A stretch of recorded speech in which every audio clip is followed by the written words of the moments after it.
நல்ல நண்பர்களே, நம்முடைய பிதாவாகிய தேவனாலும் கர்த்தராகிய இயேசு கிறிஸ்தினாலும் உங்களுக்கு கிருபையும் சமாதானம் உண்டாவதாக.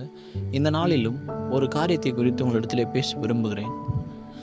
நமக்கு வாழ்க்கையில் அநேக பிரச்சனைகள் இருக்கும். நாமும் அந்த பிரச்சனையிலேயே சூழ்ந்து கொண்டு அடுத்த கட்டத்திற்கு போக மாட்டோம். ஆண்டவரே, ஏன் ஆண்டவரே எனக்கு இப்படி செஞ்சிட்டீங்க? ஏன் ஏசப்பா, உங்களை தானே ஆராதிக்கிறேன், உங்களை தானே நம்பி இருக்கிறேன், எப்போதும் உங்களுக்காக ஜெபிக்கிறேனே, எப்போதும் உங்களையே நினச்சிட்ருக்கிறேனே, எனக்கு ஏன் இப்படிப்பட்ட சோதனைகளை தந்தீங்க? நம்ம தேவனை முறுமுறுக்கிறவர்களாக இருந்திருப்போம். நானும் அப்படிப்பட்ட காரியங்களை செய்திருக்கிறேன். ஏன் நான் அதை இப்படி சொல்கிறேன்னா, வாழ்க்கையில் நம்மளுக்கு நேரிடுகிற சோதனை அந்த மாதிரியான சோதனைகளாக இருக்கும். நான் ஒரு முக்கியமான காரியங்களை யோசித்து பார்த்தேன். அப்பொழுது தேவன் நமக்கு வெளிப்படுத்தினார். மரியாளுடைய சகோதரன் லாசரு மரித்து போனான். ஒரு மரணத்தை விட மிகப்பெரிய பிரச்சனை உலகத்தில் ஒன்றும் கிடையாது. ஒருவன் மரித்து போகிறான், அவன் இந்த உலகத்திலேயே இல்லை. நம் மருத்துவரிடத்தில் போகும் பொழுது மருத்துவர் நம்ம இடத்துல சொல்லுகிறார், உங்களுக்கு சுகர் அதிகமாகிடுச்சு, உங்களுடைய ஒரு விரலை எடுக்கலைன்னா உங்கள் உயிருக்கு ஆபத்தாகிடும். அப்போ நம்ம என்ன சொல்கிறோம்? என் உயிர் போனால் போகட்டும்னு சொல்கிறோமா? இல்லையே, அந்த ஒரு விரலை எடுத்துருங்க டாக்டர், அப்படி தானே சொல்கிறோம். உயிர் தான் எல்லாத்தையும் விட ஒரு படி மேலே இருக்கிறது. ஆனால் லாசருவுக்கு உயிரே பிரச்சனை, உயிர் போயிடுச்சு. ஆண்டவர் சொல்கிறார், மரியாள் இடத்துல சொல்கிறார், மரியாளே, நீ விசுவாசித்தால் தேவனுடைய மகிமையை காண்பாய் என்று நான் உனக்கு சொல்லவில்லையா? நீ ஏன் விசுவாசியாமல் போனாய் என்று கேட்டார். ஏன் தேவன் எப்படி கேட்டார்? ஏன் மரியாளுக்கு, ஆண்டவரே, என் சகோதரன் மரித்து போயிட்டான், அந்த பயத்தில் மரியாள் இருக்கிறாங்க. அவங்களுடைய விசுவாசம் அப்போ கிடையாது. ஏன்னா கூட இருந்த சகோதரன் அப்போ மரியாள் இடத்துல இல்லை.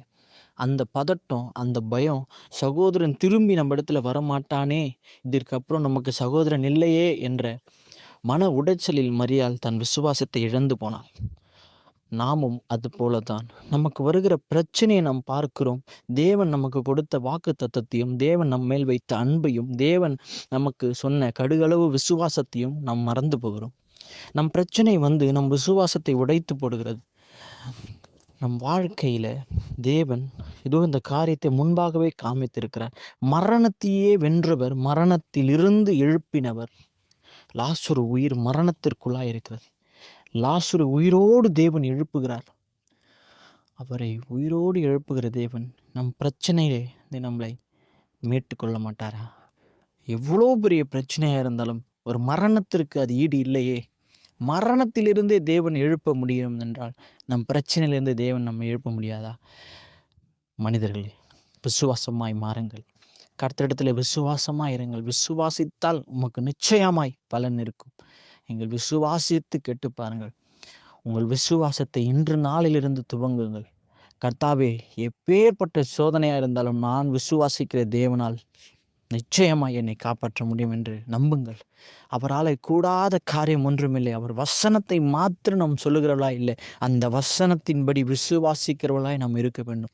நீங்கள் நம்புங்க, கர்த்தர் நிச்சயமாய் உங்களை காப்பாற்றுவார். என் வாழ்க்கையில் நான் அனுபவிச்சிருக்கிறேன். விசுவாசிக்கும் பொழுது கர்த்தர் நிச்சயமாய் நமக்கு செய்வார். கர்த்தர் நம்புங்கள், கர்த்தர் உங்களை ஆசீர்வதிப்பார்.